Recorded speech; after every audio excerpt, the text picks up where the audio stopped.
Que faire répéter bimisa qui moi maxi single na ye. J'espère que loka kiango. Ya bimisa e kapo. Acha baninga so azana na eloko mona marché so tambola te. Obisi so so ba tsaka elo mo. Ozana na nzembo no pe ya français na marché etamboli bien te.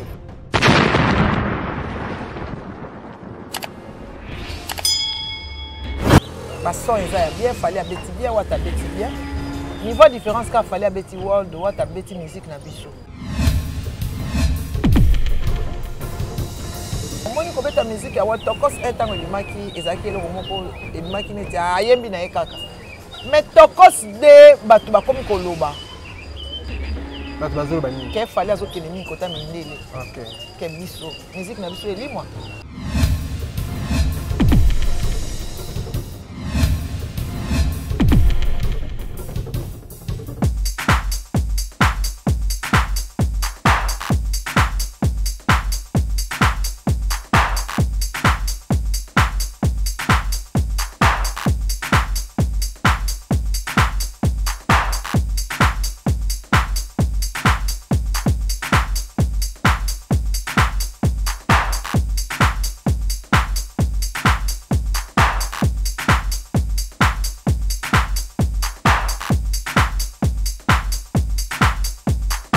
Oui, bonjour et bonsoir chers internautes et fidèles internautes surtout. Je sais que vous êtes partout éparpillés à travers le monde. Vous avez Emergence One TV, chaîne web Mimirabino Makambo ya Kitoko, Mimirabino ba nouvelle à Kitoko.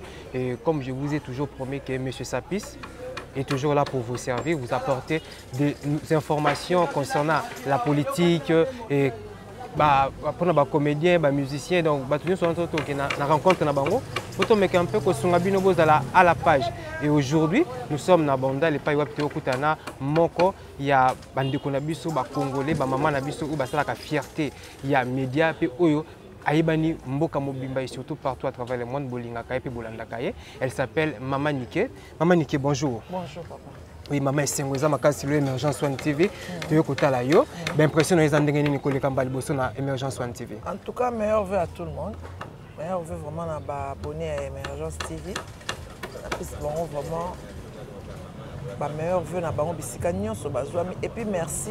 Na osenga d'abord merci na Nzambe oya permettre to komati na décembre 2020. Mais course na lucidité parce que notre 2021 en tout cas bino nyonso boyamba ngai na ndako na bino na Emergence TV. Mbote na bino, je salue Goretti Louvoye Zombami, meilleur va à toi, Chimène Lopez, chez Djongade Kolia Komela Poulet Mayo, donc nyonso et wana ngo besoin chez Djongade pour fêter ba fête na bino bien, hein, na loko, nous boyebi kaka. Merci.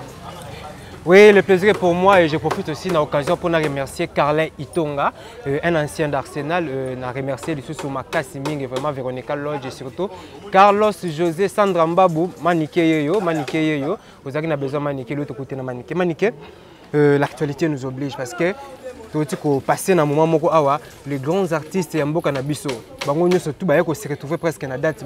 Mais tout ce qui est moi silence, je ne sais pas si on a encore force, il y a héritier, il a fallu poupa. Mais on a vite remarqué que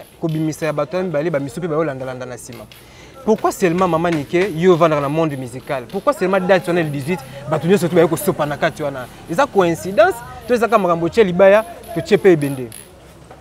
Est-ce coïncidence? Parce que tant que nous avons un programme, nous avons c'est une coïncidence. Tant que nous avons annoncé le 18, si tu as hérité, journée n'a hérité. Wata n'a fallu. Journée n'a une vidéo sur le 18. C'est une coïncidence. C'est une coïncidence. Il y a une coïncidence, mais pour c'est étrange. Parce que comment expliquer le monde dans mon thème, il y a plus dans mon thème. Et ça la rapport sur les canadiens, sur les mandés, mon thème, mais qui me tourne bien en voix haute. Non, ça me l'a ôté. Non, il arrive. Il arrive, oui. Et ça, quand même. Oui, Manike. Maintenant, le 18, on a commis, héritier déjà partir à 0R, à Boaki, Falipe, à Boaki. Donc, les fans Bazala qui vraiment causent là et le Congo et puis Bamouni sur le marché. Il y a des gens qui déjà balboum, il y a des artistes. Oui, ben impression dans les bosses là, il y a qualité à musique, niveau artistique. Niveau artistique, c'est bien. Parce que bien, fallait abeti bien, ou abeti bien. Niveau différence qu'il fallait abeti world, ou abeti musique na biso. Différence c'est qu'il fallait abeti world, ou abeti musique na biso.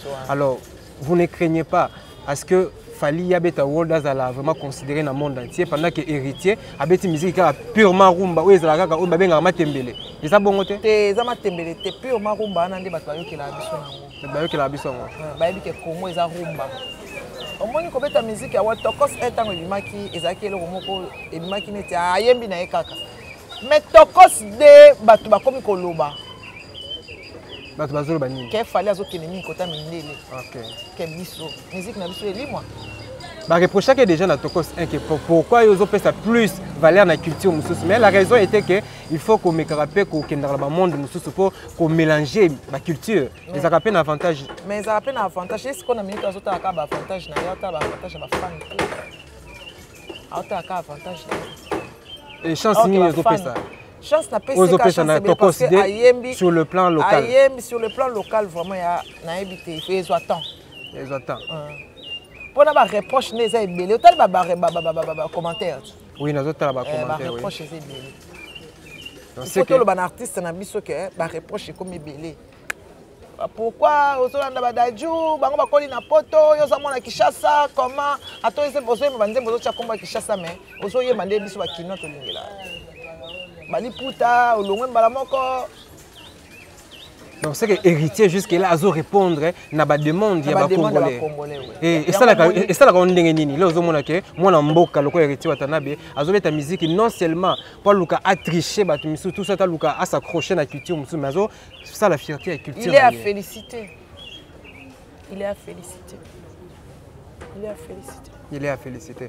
Oui, comprenez que nous sommes avec Maniki. Maniki a ça la analyse n'a pas battu parce que Azamuto vraiment avant trop dans le monde musical et ayebi comment est-ce que musique n'a pas fonctionné, ayebi comment est-ce que le leader n'a pas fonctionné, yango to sengaka toujours, bozaka toujours abonné, to bos abonner à tout moment sur Emergence One TV et pas Iwapi Oyo, beaucoup mais campé pour zobari cadrage musical. Oui, Maniki faire pas bimisa ki moi maxi single na ye. J'espère que vous avez un peu. Il y a un peu. Azana eloko mona marché so tambola te. Obisi suko baksaka eloko mo. Ozana na nzembo no pe ya français na marché etamboli bien te.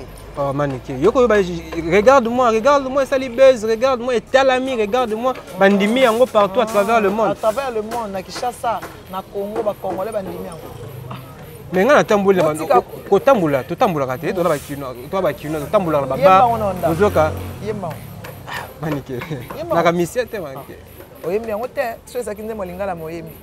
Oyembi yango te po oyembi yango te. Yo tambola, yo ka regarde-moi te. Na yo ka na ngango te. Et bien là vu regarde-moi sali na Facebook, sali na net, na YouTube. Yo bloka na toza oyembi nango te. Ya. Beta musique oyo bana ko betelo bato ba bengela o Jésus. Akobeta ka yango te. Il y a beaucoup de featuring, avec featuring, ça va faible. Mais quand bino ba congolais bo reprocher, OK, il faut peut mettre ka featuring. Eh, il y a le baki en sala moté ba showcase en sala mais c'est quoi il y a comme tout champion. Aleki na muta ala kisaki. Na ngala kisaki. Ah, muta ala kisaki afinga e. Taki osenga na Robino pardon. O wa Robino ayebisa ka yemba pe musique ya français ça ba boya afinga Robino mais asenga Robino pardon te ba bisa. Faire gola singa Robino pardon. Parce que muta ala kisaki on zela na oboya ka ofinga e tina TV. Singa e pardon ba tenzelo la singa za bien mais na finga comme elimbisa ngai lokwa na ba gisement na nga. Babe. Manike. Yoza kama lembe te Manike. Ah, mais Manike. Nazar moi question moko parce que on a tous connu parcours à Manike, tu es pas Fally Ipupa.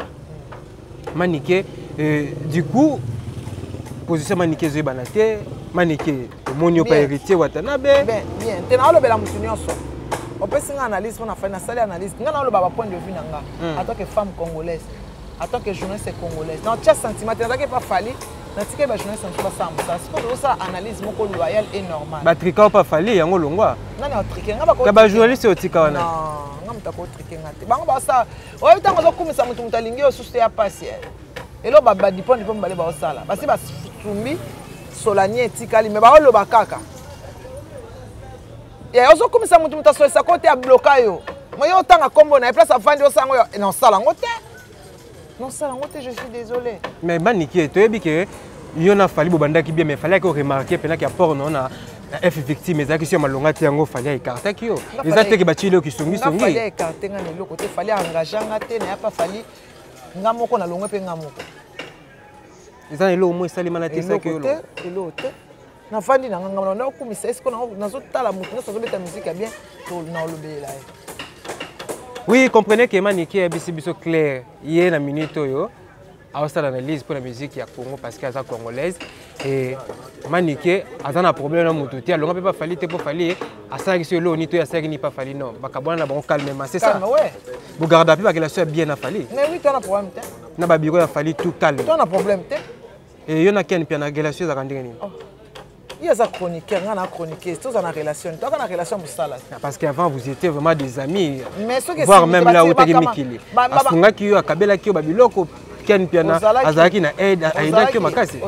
Mais ken piana lo bango. Eh. Ah là ken piana quoi il a un pantalon de. Pour moi c'est moi là t'as bien. Ah. Ken piana quoi il a un pantalon bien. Alex sa vidéo on a ça na lambo ya kabela. Le bleu on a le bagage ingratitude yango parce que yo ko la biso bleu on est surtout il y a pas ko la ngai na yebiso ke na kabela nga elo côté akabela nga elo côté ah il y a ba village ba kabata bo excusez nga bo kabata non ken pena c'est un quinois un vrai quinois et bon moi c'est na ka villageoise est-ce que moi c'est villageoise ça dinga muta ka ba chemise ken pena kabela nga ni na ko kabela nga ngala ta 39 ken pena la ta 43 na chaussure to lata na tene lamba to lata on a bagage na ele ya kiachela ko mo biloko pour bo bagage na relation ya bien biloko na ngai kuto bat ba pesa ngai a monisa yango te oh nga na yebiso ke ken pena na kabela nga ta $20 te si to fandi wana adef sanga mo banque Lambert makabela nga $20 ta kote mana lo nga ba luka mukolo yo kabela nga $20 auzana muta oloba loti Maniké makambo ozoloba o parce que ken pena aza vie na biso to oloba na vérité ata na moni eboye na oloba na ye na oloba no vérité na kutana na vali na tunaki oh mère tala kaka tozoluka kandeni to diembe ya salenga actualité na kutana na mukolo mona tana ntana tema nga ba lakisanga mukolo yo kabela nga ta $20 so moni nga batama na yebiso amoni nga na oleka na batami pas dédicace mkono koteli wana na kati nga banga na nga batute défaut na nga na banga te je respecte les gens mais j'ai pas peur yo banga batute na banga ku soldate na banga ku soldate na respecte ke me na banga Maniké esprit yo zaka na ngona mitunaka so ba finyo sorti ya kini bazaka ta lokola yo mais mibali ba moni la bango te makama mibali eza wana te. C'est parce que yo zane pe mona clair. Yo mta saka na te parce que biso totala ka ba TV to monaka na mte to mona ke yo mutu mo luka sa eta matela Maniké. Mabali nanga saka na ngai pas ça yanga. Mbali na saka na. Comprenez, c'était l'ambiance de l'émission avec Maman Niké parce que c'est avec elle que tous en a eu le après-midi yo tout en abondant et pas wapi Maniké pena base na pena ezalaka quoi. Oui Maniké to comme presque na suka émission na biso. Oui quand mo konzi pe aboka ke mo logo na moko boye parce que les 18 ans on a habité ba meso ba diembeli pe kaka na sima ba date yango po héritier na fali ba fula bango. Quand mo konzi pe ayi pa diembeli kaka na date wana bimisi mo logo na moko boye na habité so yoka ke yango mais na net pe za na mo course logo yango. Ah félicitations alors. Félicitations hein parce que ça ancien collègue na yo hein. Tu es un collègue, tu es petit. Tu es un collègue. Oui, collègue. Il y a petit dans l'âge. Tu es un musala. Tu as un succès, tu as un makam. Yo kuta Karim Okonzi na musala. Au PCM makam. Donc les derniers, les bossins les premiers, a foulé les premiers. A foulé les premiers. A foulé bango bongo. On pas les derniers, a foulé les premiers. C'est comme Maniké Rani. Na iboloba. Oboloba. Batala anga makasi. Ba yebi ki bazana posa ba yokanela. Maniké sans polémique. Et Maniké n'est pas la vérité pour les. C'est ça, non? Pour la bateau à critiquer Maniké. Maniké. La vérité, toute vérité n'est pas aussi bonne à dire. Je ne dis pas toute la vérité. Je suis un bomba. Il y a Mouké, on a le bacané, on a la banque passe. Et ça, la banque passe. C'est pas qu'il est ça qui a collé là dans soi. Maniké, parce que je moi si autonomie pour les gens qui donc quand on le bigage c'est que naeza koyeba koloba Maniké vraiment ebi koloba et comprenez que pour la toute première fois dans la mère on a senti que mère ebi koloba et elle se défend vraiment bien, c'est ça l'intelligence quoi. Oui Maniké, comme nous sommes presque na suka il y a émission bilan il y a année pour que tu me un peu résumer en tout cas la pandémie ba coronavirus et depuis si makambo belé bilan année médiocre. On peut un peu expliquer, on peut éclaircir. Moi, je peux expliquer que année l'équipe pandémie, c'est que net tout ça, au côté de 21 heures. On a copé bandara, et le quoi, les Congolais, mais ils accepter, mais ils accepter. Mais il faut pas imposer biso makambo. baza ko imposer biso makambo ba proposer ba tout boko ta 21 to voter peut mais ba imposer biso yango to ndimi peut to ko ta 21 22 so ma pa mutu te na nzela nie. Lorsque vous parlez de l'imposition, ça prouve à suffisance que vous êtes d'accord dans la décision en été. D'accord, ata yo moko to ko ta 21. Donc so là vous êtes d'accord, c'est que vous êtes avec mécontentement. Ben oui, c'est ça. Alors, on s'adresse à Bakonzi nini parce que le corps la sécurité na biso tonzimi kaka. C'est pour nous protéger contre la maladie, contre Covid-19. Ah, on a aucune maladie, il y a raison politique. Non, raison est parce que si on a mis sa téléphone en temps, même les 13 mesures, vous voyez bien haut. Les 13 mesures, on a pénalisé, il faut respecter. Oui, maintenant, c'est quoi? Tout ça sous contrôle, parce que nul n'est au-dessus de la loi. Une fois que mon conzambo a l'hôpital pega a fait béton. Donc sous béton, quoi il libine na sibosani. Beaucoup fait.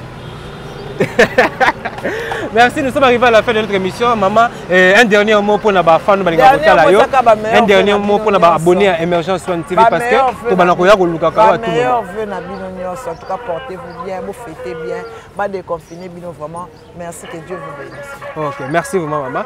Et comprenez que nous sommes arrivés à la fin de notre émission. Là, c'était maman Nike Penesika pitozala ki leona bonda le pai wapi to kutanaki na ye to sololaki et sali pena bien lelo bozui moi ba précision et surtout ba réalité mingi tozala na République démocratique du Congo, plus précisément na ville ya Kinshasa. Ba musicien na biso maman Niki ameki un peu ko sala analyse bino mongo boyoki o la CP na maman Niki lobby nzamba ku mama o pe CP te nzamba ku mama, c'est notre maman, c'est notre sœur. Alors faut tout accepter pe to linga ndenge azaleli quoi.